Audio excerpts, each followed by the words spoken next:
back on the saddle. This is our third bike ride today. Earlier was in the morning, and just an hour ago was the electric mountain bike that I rode with Kevin, but his motor unfortunately burned down. So now we're gonna do a little quick sunset ride around our neighborhood.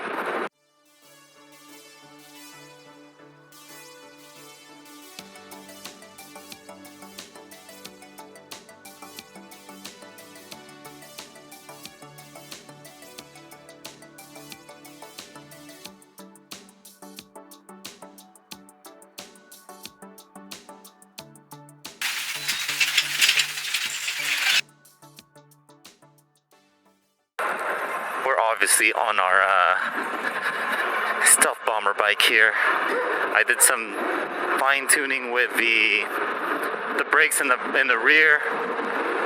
It's got new pads.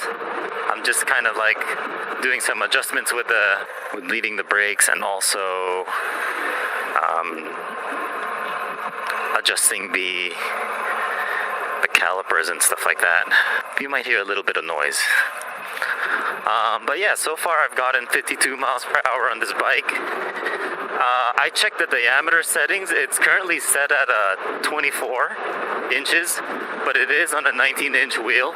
I'm reading others are doing like maybe 22-inch or different. They're changing up the settings or something like that. Maybe they'll get me more miles per hour, obviously with smaller wheels, but I'm okay with 52 miles per hour.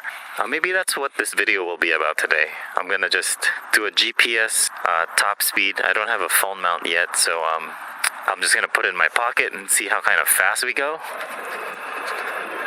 But regardless, this bike is fast. Alright, we're gonna log this here.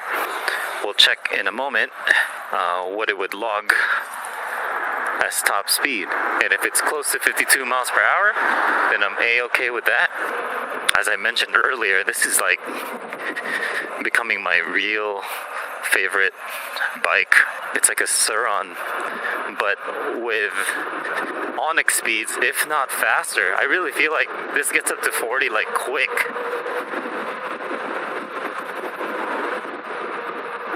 Okay, let's see. We're gonna punch it over there after this stop sign, and we're gonna see how fast our GPS logs, starting now.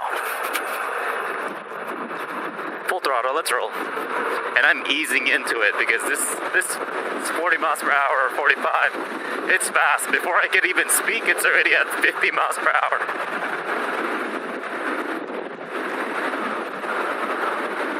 Woo-wee. Don't cut me off, guys.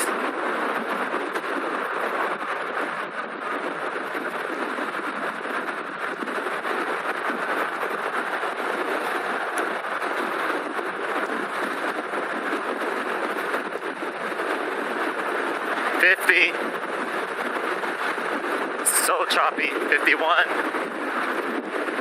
I think that was about right. That speedometer there said I was going 45 miles per hour, and when I looked at the display, it was said 46. So that's about accurate. I'm okay with that.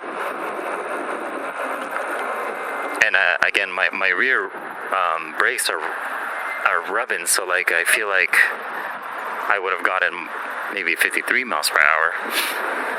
Oh, and we're not fully charged. We're already at 75 volts. I want to get this to about maybe 20% before I could fully charge it. I haven't done any fine tuning. I haven't logged in the Bluetooth. I haven't downloaded any app. This is basically still fresh in my possession. I'm still learning about it. I just want to get more of like a range test on this battery. Just like that. Just snap of a finger, we're here in Santa Fe Dam. This is my e-bike ground, if not Turnbull Canyon. Let's get up top, look at the sunset, take pictures, and see what the miles per hour says on my phone. Catch that sunset. Okay, so we were going about 51 miles per hour. Let's check what our phone says. 50 miles per hour. All right, I'm okay with that. So I'm gonna leave it at a 24-inch diameter on the settings here. So it's nice to know that this speedometer is accurate. I don't have to mess with it. Now the next thing that we're testing is just basically how much battery this has. It's by NB Power. It's supposed to be 72 volt, 40 amp. Sun is setting behind the mountains. This is definitely one of my favorite rides during summertime. On a Sunday or a Monday afternoon during sunset, you most definitely could find me here or at Thermal Canyon. Typically. Can't have enough pictures of your bike. Some people take pictures of their kids. I take pictures of my bikes, pretty much for the thumbnails too. The more I ride this, the more I really want to sell the Onyx. The City or the RCR, it doesn't matter because this is like a crazy replacement. Like, so much funner to ride than any of those. And the thing is, stealth bombers have always been in my mind. Like, obviously they've been around for a long time now. I could have built it myself. I don't know, at that time I was still a newbie at the e-bike world. And they are a little bit bulky, you know, and really heavy. I was looking for bikes that were portable, and I accomplished that. You know, I had my own middrive EMTBs. I have like Super73 arielrider, all those stuff. In my mind, they're still considered portable because you can just carry it and put it in an SUV. At least that's what I do. With this one, you definitely need a motorcycle ramp, scooter ramp. It's heavy. The rear hub motor is like a tank. I don't know how heavy it is, but it feels like at least 30 pounds just for the motor in the back.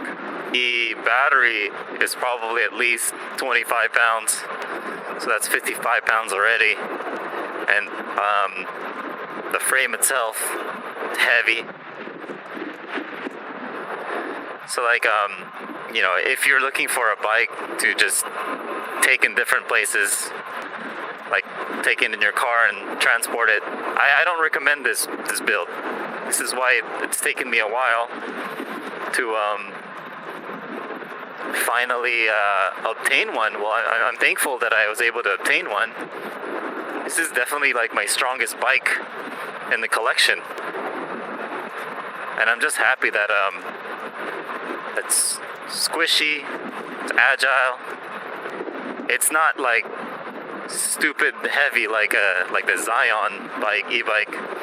That thing is like a motorcycle, Hummer-looking e-bike. Way too big, way too heavy. This is really nice for a commuter. A couple of things that I want to do is better signal system or better lighting. Right now it's just I'm running rechargeables. This bike is definitely going to replace some of my bikes. Take it for me. I see myself really having a lot of fun on this. Just the fact that you can customize a lot of things here. You know, like you're your own manager. Like if you need a motor, if you need a battery, you could get all that on Amazon or wherever else they sell it. From what I've read up online, they're very responsive on WhatsApp. And if you guys don't know, like she does a lot of customer service from NB Power. So you can even customize your battery size, your battery dimensions. All that stuff they take care of in China, but I also hear that you could get really fast shipping. I'm going to do some changes here because that guy drilled a hole and I was able to spend some hours and fix it up. I'll put some vent sticker here and cover that up, clean it up. But everything is inside. And even the controller is down here. Sabvoton controller. Overall, like a neat looking bike. The red wheels. I'm not a fan of the color red, but it's definitely growing on me the more I ride it. You could customize your shocks, whatever you're most comfortable with. And the seat, I'm not that tall of a person, but I'm actually like surprised at how low I can get the seat to be. This is like a 32 inches height, so it's pretty low. And that's the way I like it. At first, I originally thought that stealth bombers were like huge and not for my size. I'm only 5'7", but I'm actually comfortable with it. But obviously, just note that the faster and stronger your bike is, the heavier the components will be. That's just the way e-bike world kind of works. So if you only want like a 40 mile per hour bike, you could get away with like a 3,000 watt motor. But if you want anything like in the 50s, I guess you need about, you're gonna need like a 150 amp controller. You're gonna need at least 3,000 watt motor just to kind of get those speeds going, for sure. Something feels like something's burning. I haven't been here in a while. Let's roll. Basically, also, it's like if you're considering a Surron or an Onyx, this bike is really like a great in-between bike. I've only had it for our second day. This is my third ride out, but this is my second day. I just got it yesterday. It's fun off-road. Like, and I'm not even on my. I'm just sitting down right now. I'm not even off my seat, and it's really squishy. Because obviously it matters what suspensions you have, but on the Onyx, you'll hear the battery clanking all the time, no matter how much you strap it. And just the overall turning ratio on the Onyx just really suck. It, like the designs, there's a design flaw where you're always hitting the battery frame, and then the wooden panel. But this one, it's pretty nice off-road. If you like off-roading, try to get away from, city life, I really recommend something like this. Everyone's different. The freaking Surron it's so lovely. I do have remorse selling my old one, but I just don't like that it's loud, and also it's like people have not adopted it. It's not technically still not really rideable on the streets, technically, unless you get a license now, an M1 license. And I'm not about that life. This makes like an Onyx like a boring bike, like you can't do like stuff like this on an Onyx. Just like these kind of turns, you really can't. An Onyx feels like it's like compared to this, it feels like it's like a senior's bike. Onyx is like a very chill Vespa. At least that's my opinion. That's going to be in today's quick e-bike ride. I've had my fair share of riding today. Thank you for tuning in.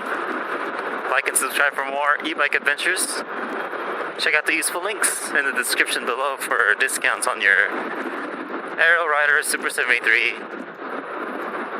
bafang kit, so forth and so on. See you guys in the next ride. Peace.